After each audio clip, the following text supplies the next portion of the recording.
Hello and welcome to yet another cast. For you today I have a 4v4 played on a team matchmaker. We have team 1 up in the north, team 2 down in the south. So let's introduce the players. On the eastern slot for team 1 in Zion and going first land as UEF we have Shame Phoenix. Then to the southwest of that in normal blue, also going UEF and also opening first land, we have Saints Row. Then to the west of that in dark blue, opening first land as well, but going Seraphim, we have Nia Marine.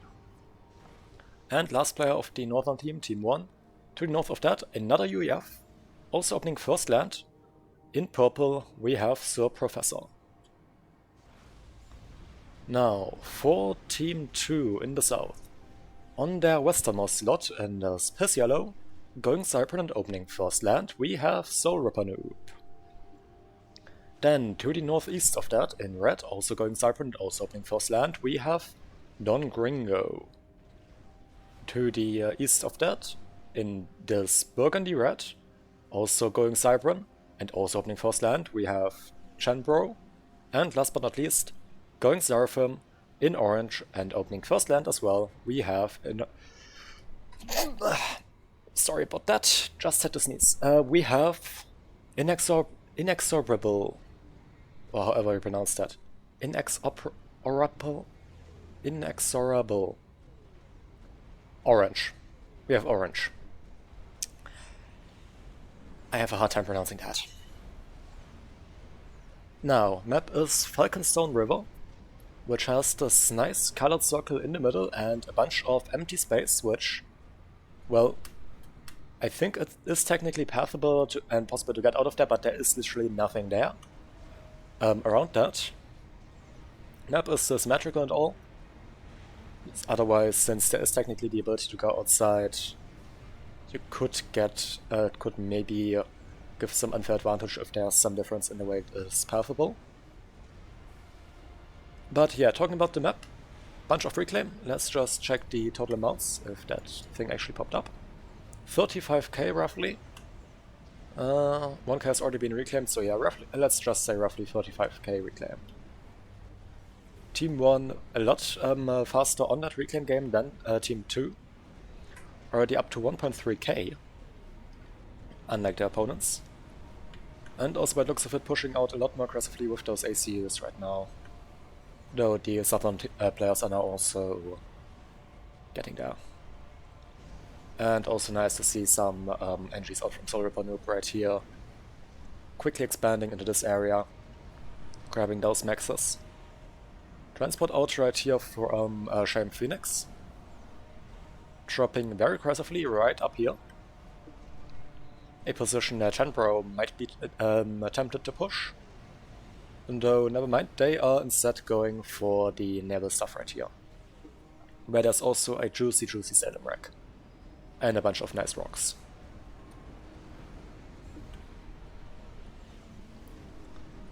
But mirror position on this side already, well, not grabbed, but already a bit protected with Enceladon out from Nia Marine. So if this drop actually succeeds properly, then that is going to be a massive advantage for the northern team, in order to get some additional map control out. But as the price for that, there was no engineer expansion down here, so currently slight disadvantage on the eco game for Shame Phoenix compared to their mirror opponent, Soul Ripper Noob. Yeah. Just to check if I was actually telling nonsense or talking nonsense, or if that was actually noticeable, but yes it is. Not too surprising considering the amount of maxes right here. Now, ACU for Nia Marine started engaging the ACU of Soul Ripper Noob. Don Gringo now also coming in. So we're looking at a 2v1 commander situation. They are probably tempted in blocking the ACU of Nia Marine to prevent it from going into the water, but that ACU does make it into the water successfully. Saints Row is pushing up with their ACU, while Chanbro is also in the water right there. But the power vacuum on the on this area now, on the northern part of the map, for Team 1 is probably going to be noticeable very soon now. With 2 ACUs against no ACU. Let's see, the push right here has started to cause some damage, or has now gone noticed. Starting to pick up some small amounts of units that are slowly trickling in. And potentially also causing some damage with that. And there's a scout flying over right here. We do now also see a bunch of engineers dropped right here to quickly grab this area to make up for the territory disadvantage, and Near Marine forced to pull back due to the pressure of both Sorpanoob's ACU and a supporting army right here. And currently not with much, currently not with a large army of their own. They have to be very careful though. I think I saw that earlier that they do have overcharge. Yes. Some nice overcharges into that, and these mantas are just gone. More reinforcements are also coming in, so Near Marine survives for now. Now, Don Gringo, however, does now have to deal with the incursion from Shame Phoenix, since they have started threatening that base as well with their small incursion, causing heavy distress to the southern team, raiding the main base of Orange in order to, I guess, just wreck the eco there. Currently still fully T1 right here. And by the looks of it, well, there are a few T2 maxes out, and also T2 Air out for Sir Professor. So we might maybe see some Janus later on. Currently no T2 Air out from the Southern team, but there are T2 maxes out for Sorpan, who at the same time is getting a small push out against Sir Professor and Near Marine, who are holding the other flank. But I imagine with the... Never mind, we won't see any Janus out, because that is going straight for T3 Air. T2 Air now finished for Chenbro. And let's see. Run by here from Don Gringo. Near Marine has been pushed back quite a bit. Gun upgrade coming out for Saints Row after finishing in Nano. So getting more survivability on your ACU and then going for the higher punch. I'm not sure if there are any other command upgrades out right now. Well, there is T2 going out for Orange. But yeah, that is it right now. So 8 minutes first upgrade. I guess this game the players expected to win this at the just completely at the T1 stage, as there's still only T1 land out, I think. Currently at least can't see any T2. And this flank has now completely collapsed for the northern team, with both Don Gringo and Sorapin pushing in very aggressively against Near Marine's stuff.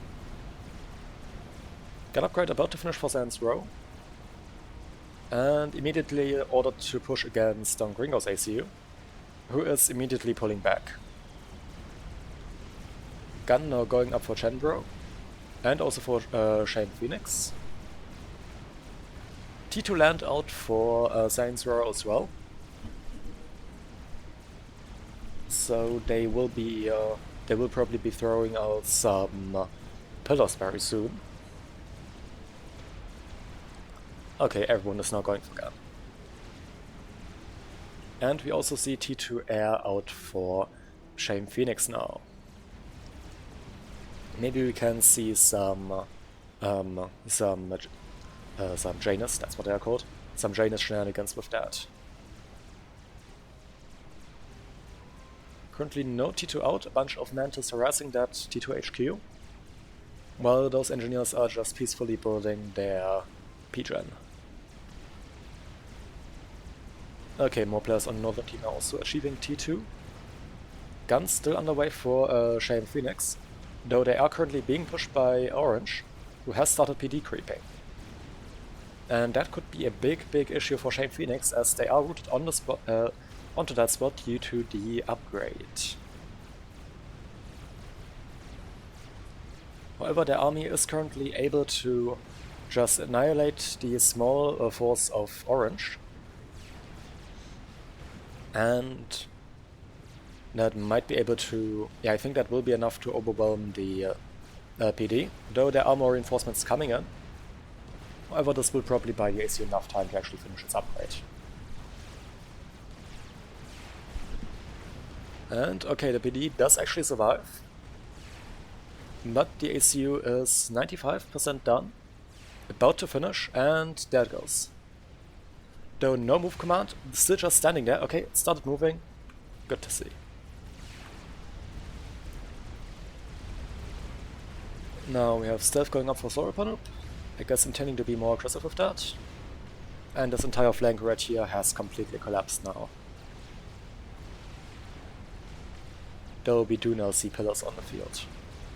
How does T2 land look for the Southern team? We have T2 out for Sorapanoop, who is immediately going for T3.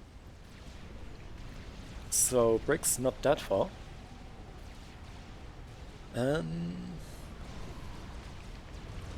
But I think that's the current extent of T2 for the Southern team, with the exception of the air factory I pointed out earlier. Don Gringo now being pushed by Sans Row and Nia Marine. Nia Marine without a gun upgrade, Don Gringo with a gun upgrade, and of course Sans Row, we already pointed out earlier, also with a gun upgrade. Those two ACUs move into the water. Don Gringo immediately starts work on a torpedo launcher to force the ACUs out of the water. T1 bombers coming in as well, and Sans Row getting very low on their HP pool. They need to be aware of that torp launchers being built up. Groundfire attempted onto that ACU though without any success, and those ACUs are now pulling out. But however, mass T1 bombers now being utilized to take out the Northern team's spam.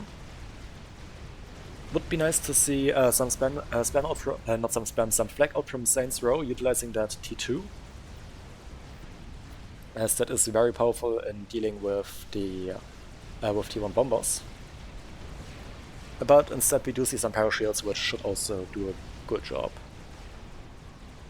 T3 achieved for Sir Professor, currently working on the T3 P-Gen, yep. On that EG900 fusion reactor. Also with a support T2 factory right there. ACU for Chenbro in the meantime, pushing the early incursion of Shame Phoenix. And after the early big advantage map control right here through this, it seems like the Southern team has actually caught up. Maybe it was due to the later economy situation right here, maybe it was another reason, I don't know. Now, Saints Row pulled out of the water, now being gunned down by Don Gringo, getting under a parashield, very desperately, already down to red health. Parachute drops, but another one is coming in. And yeah, there's definitely a flag needed to protect here. That is you taking a lot of fire from these T1 bombers. Shenbro, by the looks of it, has pushed way too aggressively and died to the spam of Shame Phoenix. Did not pay attention to that due to the situation down here. And no, we still only see T1 AA. I'm really disappointed to not see any flag, because flag is so fucking good. In the meantime, down here, Sorpanoop now engaging a bunch of Ishubas. Needs to be a bit more careful, I think, because Ishubas are very powerful, but that they aren't pushing in too aggressively, so it's fine. They do seem to survive it, and by the looks of it, the outer area that is not really useful for anything else, now being utilized by the Northern team to get some drops right into the back of their opponents. Now, problem right here is this large anti-force that is just collected here, and well, that's really fortunate timing. Like, incredibly fortunate timing if we look at this. That force is just immediately repositioned to another place, meaning that it can't interact there. So the drop will actually get in. A bunch of Suis right into the air grid, and we might actually see the T3 P-Gen here about to go down. T2 P-Gen's already being reclaimed to avoid the explosion. Second drop also coming in, but we now do have PD thrown up. However, I don't think it is in time to actually save that P-Gen from detonating. Yep, there it goes, killing off most of the build power. And also the BD. T2 BD is now queued up. Shame Phoenix in the meantime died to orange. Missed that once again. Not sure what happened there, because I was paying attention to the drop. A bunch of additional Lobos dropped down, but there are no defenses in the area, so that does not succeed. However, we do have another drop coming in, this time into the base of Sorapanoop. And that might actually succeed. Never mind, it's redirected to the other side right here. That will probably not succeed. But killing off the T3 P-Gen right here was a crucial move. That will give a big advantage for the air game now, as that will assure that the southern team is a bit behind now.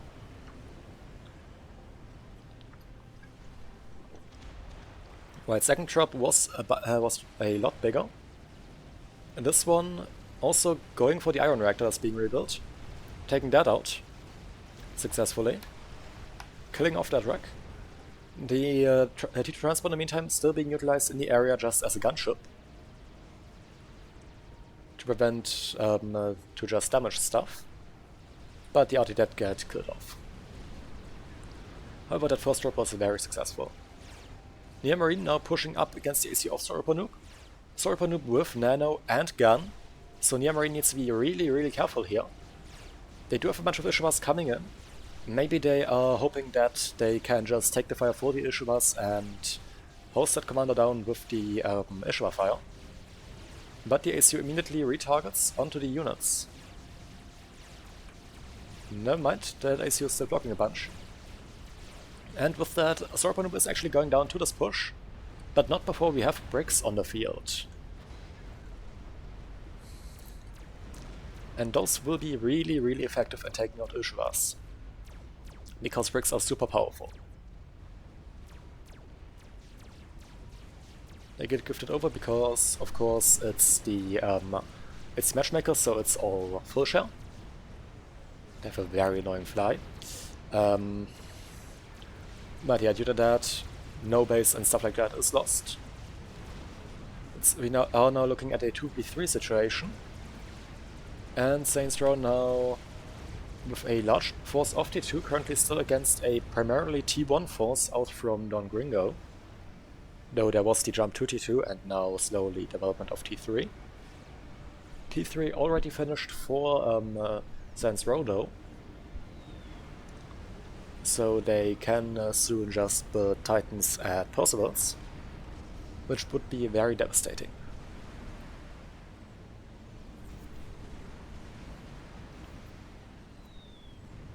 Now I hear bombers somewhere. It's a strat. And the strat is being utilized to further delay the ability to build air for the southern team in harassing the current airbase, bombing the ion reactor. Quickly a SAM was thrown up by Don Gringo to prevent that, but that strat is still flying around and now just going after a bunch of nexus, taking out economy.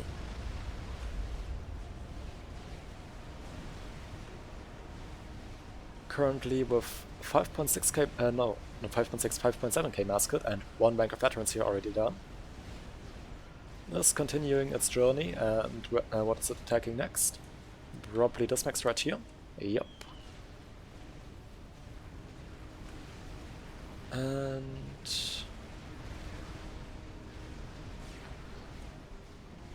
that will just continue causing more and more damage.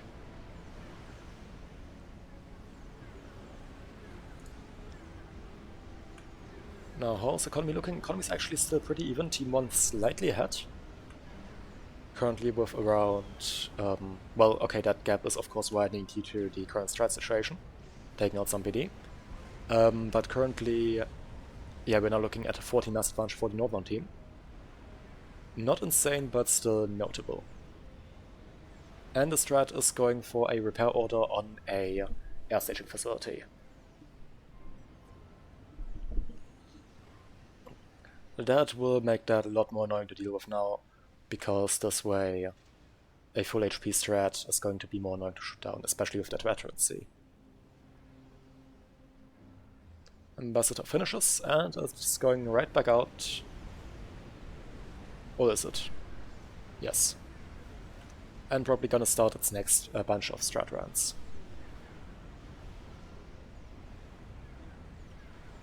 Proper air cover out from the ASF of Saints Row as well. And a drop coming out for, well, a bunch of build power right here. Maybe trying to get the max, but not succeeding due to the presence of, due to that already being T3. And now we have the ASF out for Don Gringo. That will shoot down the Strat Bomber before the ASF of Saints Row can actually get in there to help out. Don Gringo, in the meantime as well, starting a push with a bunch of T2 and a bunch of T3, a bunch of bricks, out against the Northern team on that on the western flank. Currently not much land aggression coming out from the Northern team. We do see some broadswords now coming out for Sir Professor.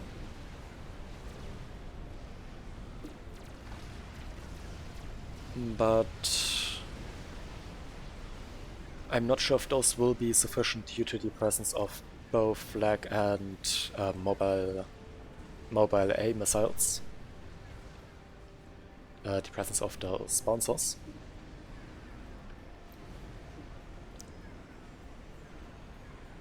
But those broadswords will of course still be devastating areas without any AA.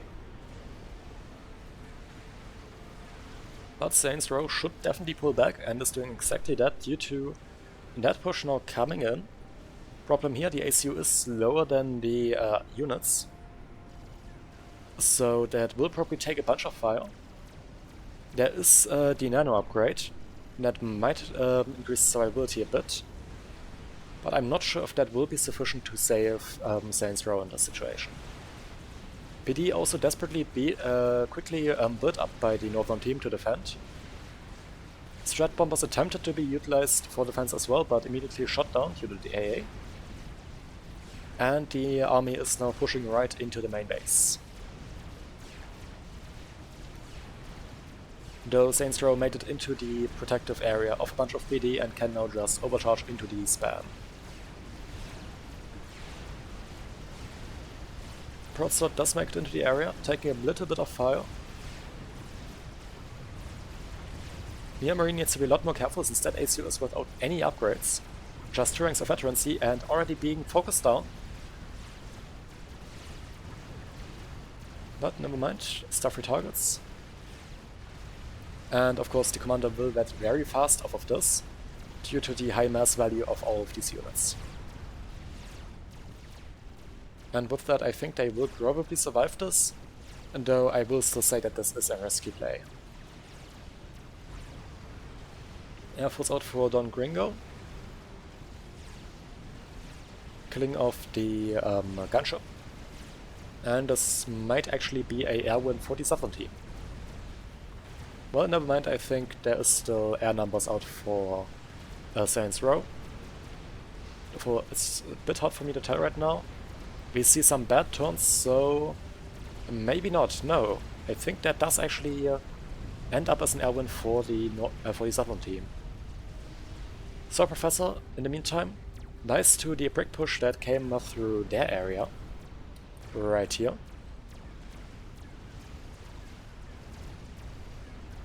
And thus, those can just push in now and take out the economy in that base.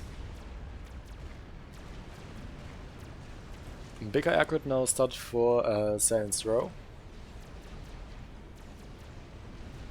Since they are currently also behind on air grid size pad looks of it. That's definitely a very good call. And they are sending in their ACU to deal with the bricks. However, that ACU is losing HP at a incredible rate. We do have an army of Percival's now coming in, but I'm pretty sure Saints Row will actually die here to the bricks. And there they go. That just leaves Nia Marine alone against Don Gringo and Orange. With that quick change of balance. Everything gets, of course, gifted over. The started accurate does die because started buildings do not get gifted over, only finished ones. I think you need to be at something like 50% for it to be gifted over, not too sure. Can't remember that exactly. But anyway, that was not sufficiently built to be gifted over, so all of that does go down. And now we have the last player of the northern team against two remaining players in the south. A 1v2 situation. However, Orange does not have much eco, only sitting at 61, and only spending 41 of those. So most of the eco potential of the southern team is actually in Don Gringo, who is still behind Nia Marine.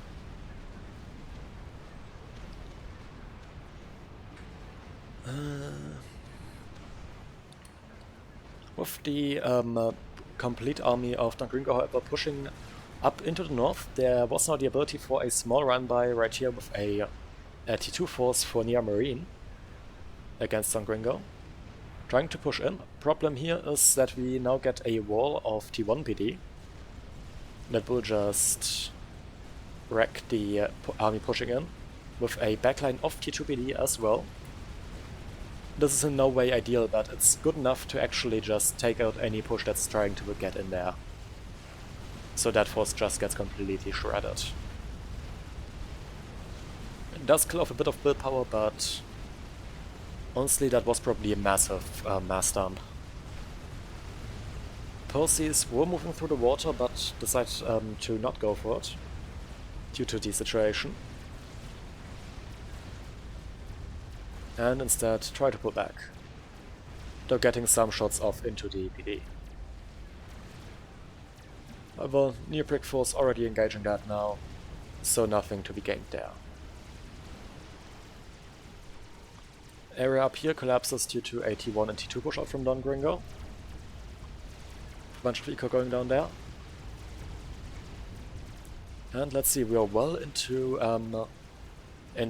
the eco for some experimentals. Are there any experimentals started? Cannot see any. Well, never mind. There is a Michelot almost finished for Don Gringo. And with the currently relatively small T3 land unit army out for Nia Marine, that might actually work out. And that finishes. We do have more power going out here, aircraft being expanded a little bit. But I don't think the chances are too great for the northern team now, for Nia Marine. Especially now that they have actually fallen behind the eco of Don Gringo after losing a bunch of their maxes. And with that experimental pushing in, that's not looking too great. We do have a bunch more drops now being prepared, with a few scouts loaded with Suis. Not scouts, transports.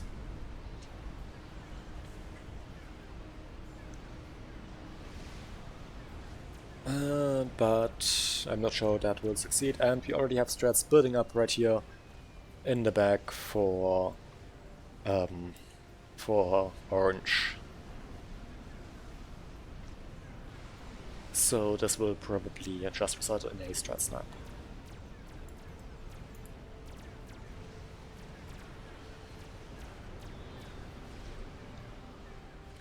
Push now, prepared against this army of Percival's right here. With the monkey coming in, with a also with a big supporting army of bricks. Honestly, I would suspect that the army of bricks is more powerful than the Monkey Lord in this case, because that is a lot of bricks. And that could probably just march right through and kill off everything. Well, a chicken has now been started for Near Marine. And it is going up very quickly. Already up to 35%.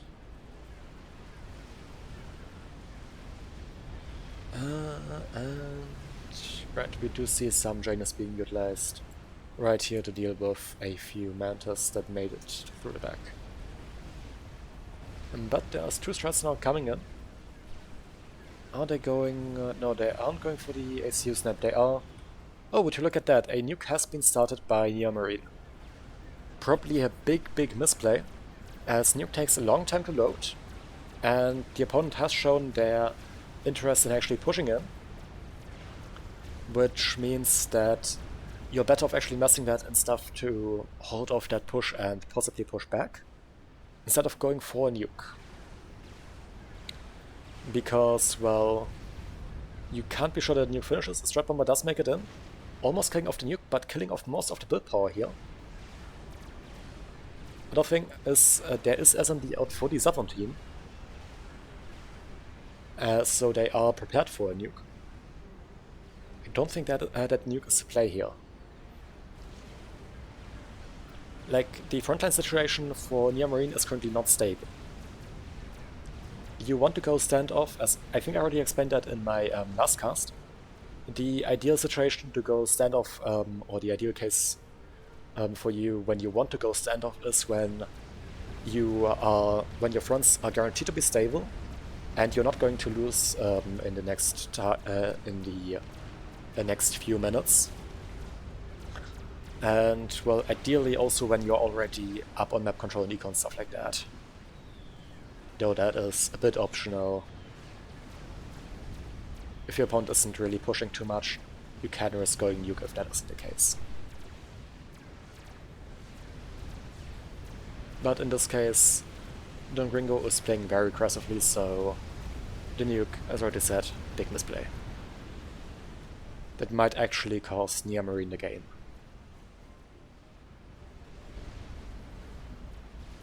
No, I think the chicken actually finished, not sure where it is. Ah, it's right here. The problem here remains, they are still down on the supporting tier 3 numbers. So that chicken will probably just go down to the overwhelming number of bricks. And thus can't succeed, probably won't succeed.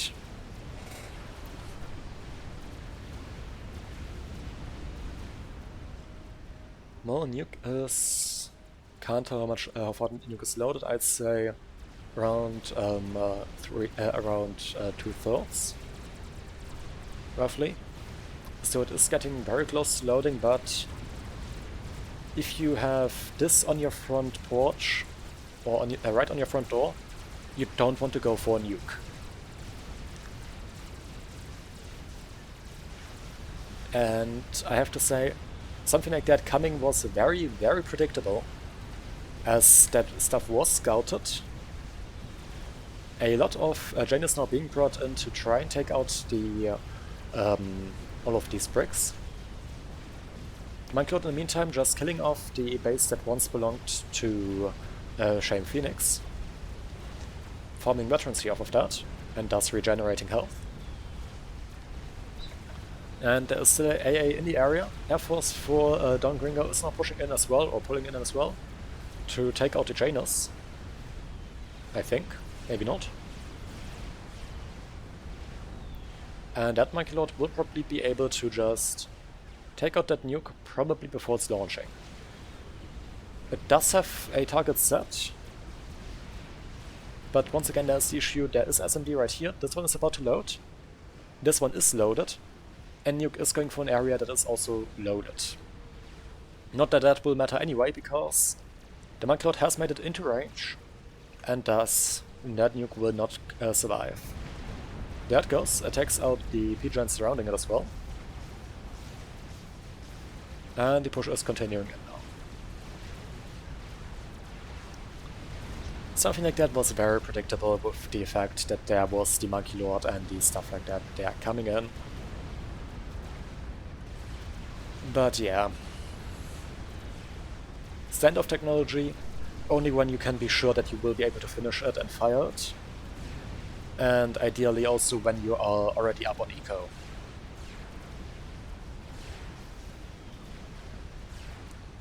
Because if you cannot finish it or cannot utilize it, or maybe finish it but only get like one shot off with it or stuff like that, or maybe even no shot, it's not worth it. It just won't get value with that, and the mass will be wasted, like it was here. Monkey Lord now up to nearly 100,000 mass count. Another army pushing in. Bunch of desperate Ravagers built up in this base up here, but I think that will only prolong the inevitable. As with that now there is no longer any map control or eco left for Nea Marine. Only 82 mass income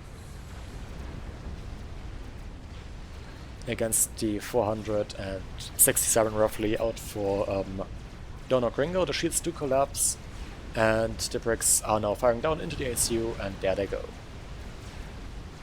With a win from the Southern team at the 34 minute mark. I hope you enjoyed this cast. This was streamed live on Twitch, link that will be, as per always, down in the description. If you did enjoy it, leave a like, or don't, I can't force you. But if you want to be notified when more casts like these do eventually come out, you can always subscribe. It's completely free because, well, it's YouTube. That is how YouTube generally works. But yeah, hope you enjoyed. Hope to see you again in a future cast, and till then, bye!